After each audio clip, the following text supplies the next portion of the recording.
quanto à atividade do advogado no seu dia a dia, né, no dia a dia forense, assim, prestando atividades em locais públicos, nós temos um outro direito de significativa importância, que é o ingresso livre nesses estabelecimentos. Então nós vamos tratar nesse slide especificamente do ingresso nas salas e sessões de tribunais, mesmo além dos cancelos que separam a parte reservada aos magistrados. Ou seja, o advogado ele pode ingressar livremente além dos cancelos, e eu trouxe até aqui para vocês aqui uma ideia do que seria isso, para quem não tem essa visão do que poderia ser o tal dos cancelos, seria essa cerca aí de madeira que normalmente é usada para dividir o público, né, a plateia que acompanha o julgamento, dos principais autores aí, os principais atores, aliás, do julgamento, que seriam os advogados, o Ministério Público, às vezes o Conselho de Sentença, o próprio réu e o magistrado, além dos serventuários da Justiça. Então nós temos aí uma figura meramente ilustrativa para que a gente possa ter uma ideia do que é esse tal do cancelo. Além disso, nós temos o livre ingresso também, no item B, nas salas e dependências de audiências, secretarias, cartórios, ofícios de justiça, serviços notariais e de registro, e no caso de delegacias e prisões, mesmo fora do horário do expediente e independentemente da presença de seus titulares. Vejam bem, isso traz um certo constrangimento quando exercido na prática, porque o STJ considerou a atividade advocatícia uma atividade pública, de natureza essencialmente pública.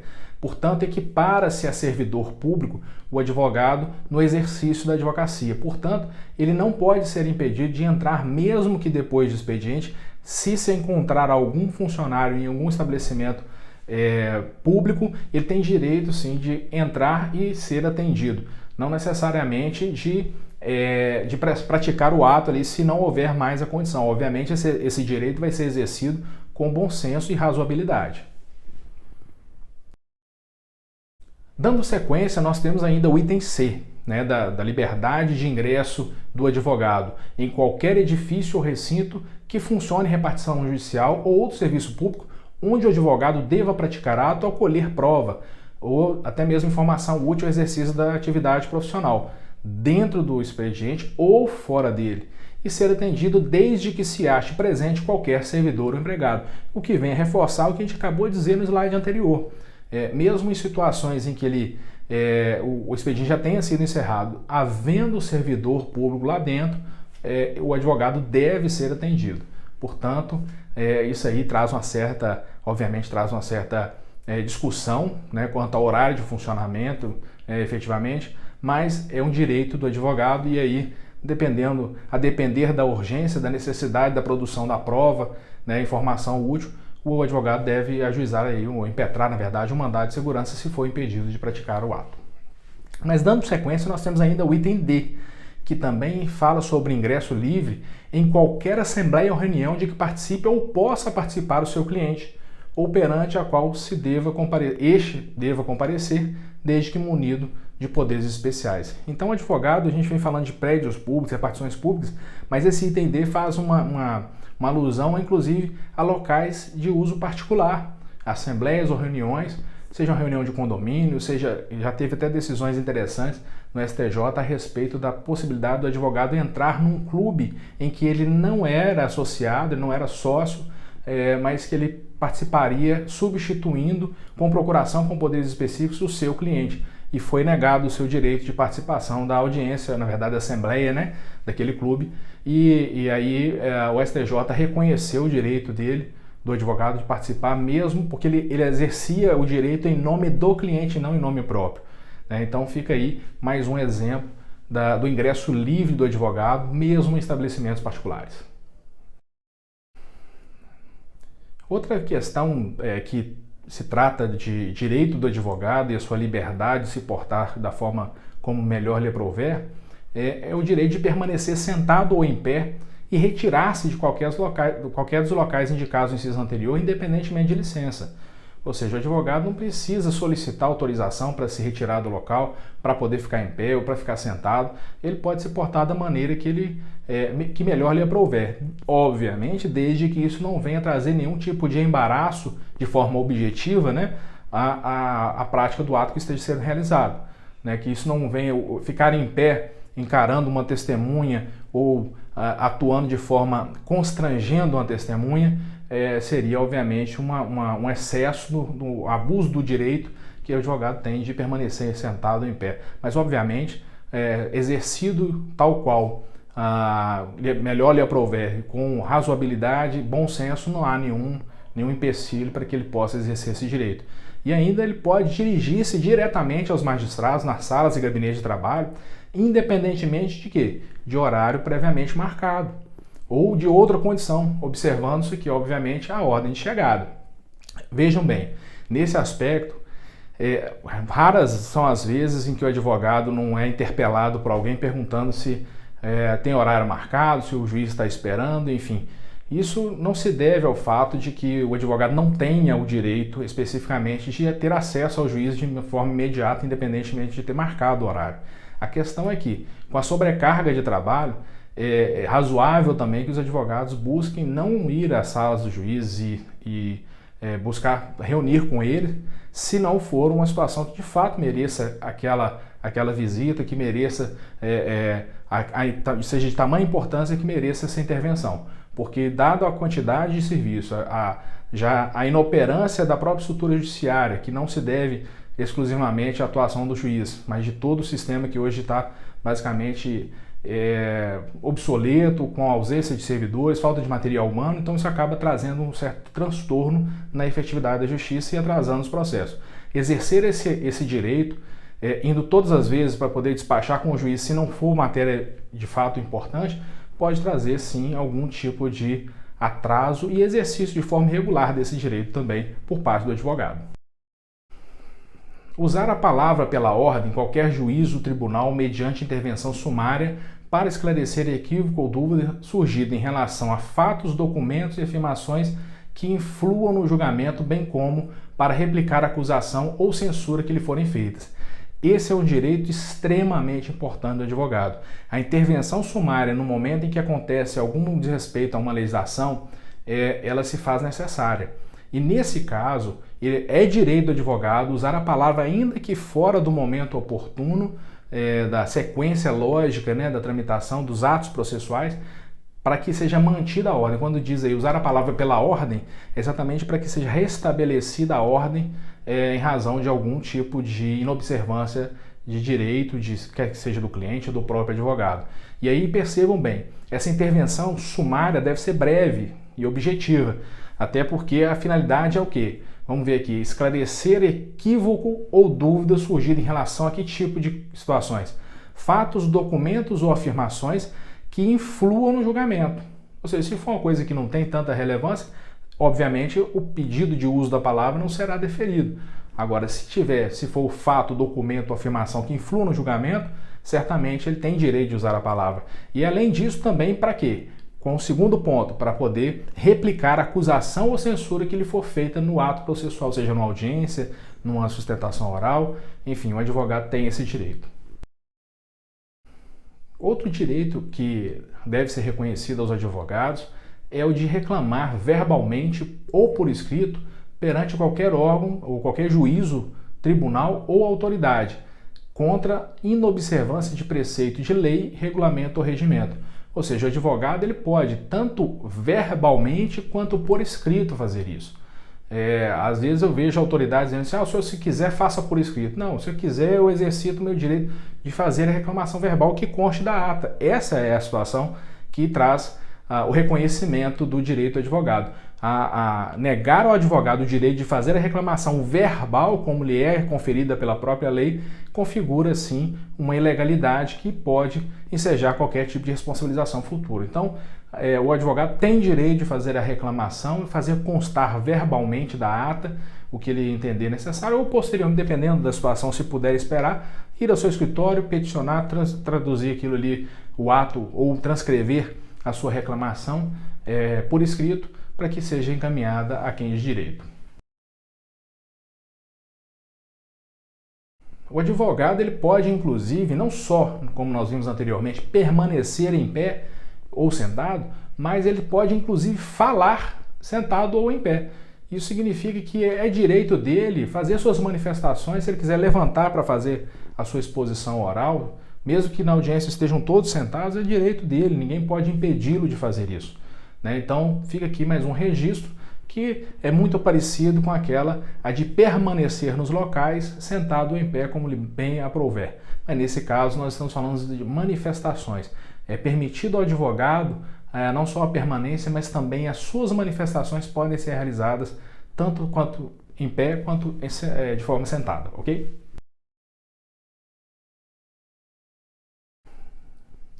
Já passando agora para uma questão bem interessante, que é o do acesso do advogado ao processo no dia a dia, né? Nós falamos de manifestações, de permanência em salas de audiência, comportamento em audiência, mas agora nós estamos falando especificamente de acesso a processos, acesso às autos, investigações de um modo geral. Então, é direito do advogado examinar em qualquer órgão do Poder Judiciário ou Legislativo ou da administração pública, em geral, autos de processos findos ou em andamento, mesmo sem procuração, quando estiverem sujeitos a sigilo, aliás, quando não estiverem sujeitos a sigilo ou segredo de justiça, assegurada a obtenção de cópias com a possibilidade de tomar apontamentos. Olha só, o advogado, mesmo sem procuração, ele tem direito de ter acesso, né, examinar, poder folhear ali os processos. Obviamente que existe uma restrição a isso, caso o processo esteja em segredo de justiça e, nesse caso, o advogado não tenha procuração, porque se ele tiver procuração, ele tem acesso ao processo de qualquer forma, ok? Então fica aí o registro de poder ter acesso livremente a todo e qualquer processo, mesmo sem procuração. A gente está falando aqui de processos que não estão em segredo de justiça, obviamente, né? Nesse caso específico desse slide agora, o apontamento é referente à examinação por parte do advogado de autos de investigação. Vejamos então, olha, é direito do advogado o quê? Examinar em qualquer instituição responsável por conduzir investigação, mesmo sem procuração, novamente o destaque para que ele mesmo sem procuração possa ter acesso aqui. Autos de flagrante e de investigações de qualquer natureza, findos ou em andamento, ainda que conclusos a autoridade, podendo copiar peças e tomar apontamentos em meio físico ou digital. Esse dispositivo é muito importante porque recentemente houve uma restrição por parte de algumas secretarias, né, no próprio fórum e às vezes até mesmo nas delegacias de polícia, que o advogado não poderia fazer apontamentos ou não poderia fazer cópia através de carga do processo para fazer pelo meio físico. Exigiam que fosse ou por celular, ou máquina fotográfica ou scanner. Então agora veio esse direito aí já regulamentado, que ele pode inclusive no meio físico ou meio digital. O importante é que aqui destaca-se que nós estamos tratando especificamente de investigações, ou seja, autos de flagrante ou investigações de qualquer natureza, que tenham terminado ou que estejam em andamento. E quando ele diz para a gente que, ainda que estejam conclusos a autoridade, significa que, ainda que eles estejam dentro do gabinete da autoridade, seja o delegado, né, nesse caso seja o próprio Ministério Público, que também pode conduzir investigações, né, ainda que eles estejam guardados ou custodiados nesses gabinetes, o advogado tem direito a acesso a eles, né? Então, constitui um direito do advogado e a inobservância disso nós já sabemos com a nova lei de abuso de autoridade. Nesse slide, nós tratamos de um direito um pouco diferente. Aqui nós estamos falando de vista de processos judiciais e administrativos de qualquer natureza. A gente estava falando de examinar o processo, agora a gente está falando de ter vista, não necessariamente a ter vista só examinar. A vista pressupõe a possibilidade de fazer a retirada também, né? Então vamos lá. Ter vista de processos judiciais ou administrativos de qualquer natureza em cartório ou repartição competente ou retirá-los pelos prazos legais. Olha só, o interessante é o destaque que se faz logo abaixo. Retirar autos de processos findos, mesmo sem procuração, pelo prazo de 10 dias. Olha só, quando nós falamos de processos finalizados, o advogado pode ter vista independentemente, né, de qualquer alguma objeção. Quando se diz retirar processos findos sem procuração, está deixando claro que os processos que são ativos ou que estejam em andamento, eles não podem ser retirados, Veja bem, a gente falou anteriormente que poderia ser examinado os processos em andamento sem procuração, desde que não fossem segredo de justiça. Mas a retirada deles, a vista fora de secretaria, que a gente chama usualmente no meio forense, ela só pode se dar, mesmo sem procuração, nos processos já terminados, já encerrados, os processos findos. Havendo andamento, até porque pode ter vista, pode estar com prazo correndo para alguma das partes, se o advogado que não tem procuração do processo retirá-lo da secretaria, pode trazer algum prejuízo para a prática de algum ato por parte de um colega, aí prejudicando também necessariamente o cliente. Outro direito pouco conhecido dos advogados, mas de muita importância, até pelo seu conteúdo pedagógico, é o direito de ser publicamente desagravado quando ofendido no exercício da profissão em razão dela.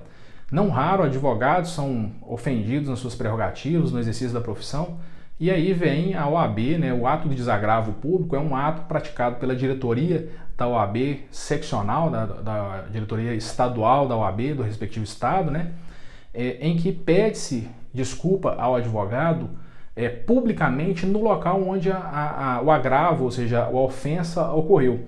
E eu tenho um exemplo para vocês aqui, do caso que aconteceu em 2019, o OAB de Minas e de Sete Lagoas mobilizam dezenas de pessoas durante ato em frente à delegacia de trânsito. Nesse caso aí, esse advogado que está com a gravata vermelha no meio, ele foi praticamente espancado, Ele queria conversar com o cliente dele e a delegada o impediu e determinou que ele fosse retirado da delegacia. E com isso ele se recusou a aceitar essa ordem. Os agentes da Polícia Civil o tiraram de lá com socos e pontapés e ele foi realmente agredido não só verbalmente, mas fisicamente. E aí esse desagravo público aconteceu em Sete Lagoas, na delegacia de trânsito, porque é uma das características do desagravo, que o desagravo aconteça no local onde houve a ofensa.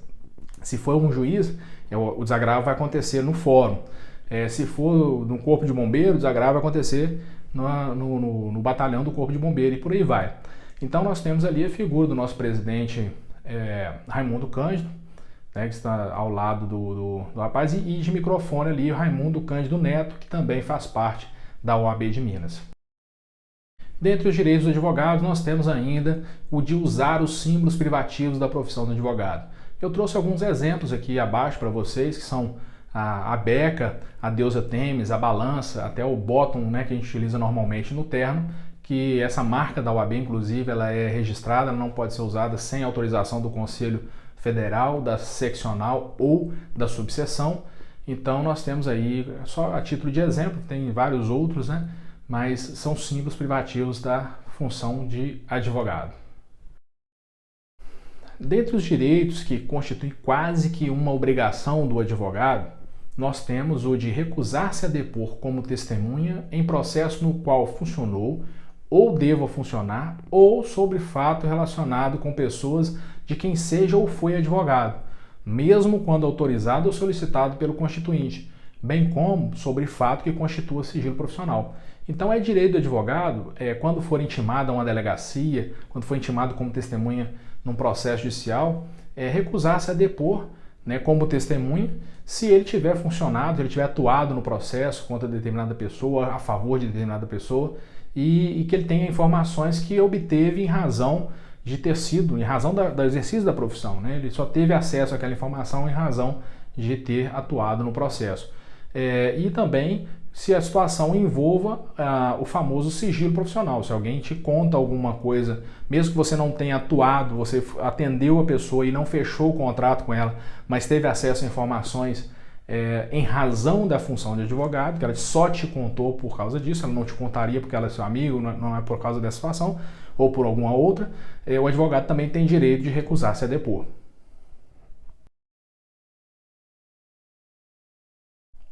Um direito que às vezes as pessoas, os advogados, não têm muito conhecimento da forma como ele deva ser exercitado, é o direito de retirar-se do recinto onde se encontra ele aguardando o pregão para ato judicial, após 30 minutos do horário designado e ao qual ainda não tenha comparecido a autoridade que deva ele presidir, mediante comunicação protocolizada em juízo. Nós temos aqui alguns requisitos importantes. Primeiro, O advogado tem direito de retirar-se, sim. A audiência está atrasada, passou-se mais de 30 minutos que ele já está aguardando, porém, não é só o lapso temporal de 30 minutos que autoriza o advogado a retirar-se do recinto sem que traga prejuízo para o seu cliente e para si mesmo. A questão é que o juiz ou a autoridade que deva presidir o ato ao qual ele estava esperando não pode estar presente no ambiente, ou seja, se o juiz estiver fazendo audiência, se o delegado estiver ouvindo uma testemunha, ou seja, se o atraso se deu em razão, né, da normalidade, né, de contratempo ocorrido dentro de uma audiência, isso não dá o direito ao advogado de retirar-se do recinto, né? Então, há necessidade que a autoridade que deva presidir o ato não tenha comparecido ao local, ok? E segundo ponto, se ele fosse realmente se retirar, deve ser feita a comunicação por escrito, ou seja, através de uma petição protocolizada no juiz informando a hora que ele estava saindo e a razão também de que certamente ele deve pedir que certifique que o juiz também não estava presente para que ele possa se retirar, ok? Assistir a seus clientes investigados durante a apuração de infrações sob pena de nulidade absoluta do respectivo interrogatório ou depoimento e, subsequentemente, de todos os elementos investigatórios e probatórios dele decorrentes ou derivados, diretamente ou indiretamente, podendo, inclusive, no curso da respectiva apuração, apresentar razões e quesitos. Isso é uma inovação, trata-se de um direito recentemente reconhecido e inserido no rol dos direitos dos advogados, em que, durante as investigações, antigamente os advogados só podiam permanecer lá para evitar qualquer tipo de abuso ou infringência a direito de seu cliente. Hoje ele já pode atuar de uma forma mais importante na fase pré-processual, né? Porque na investigação nós estamos falando de procedimento ainda, não é um procedimento judicial, e sim um procedimento administrativo, em que o advogado pode, inclusive, formular quesitos, ou seja, fazer questionamentos ao cliente, às testemunhas, de um modo geral. Antigamente ele não tinha esse direito, até porque não existia ou não era reconhecido o contraditório e a ampla defesa na fase inquisitorial do procedimento investigatório. Agora já tem esse direito e, mais interessante do que isso, se o advogado já tiver sido constituído e o cliente quiser a presença dele, constitui nulidade absoluta qualquer ato praticado sem a presença do advogado.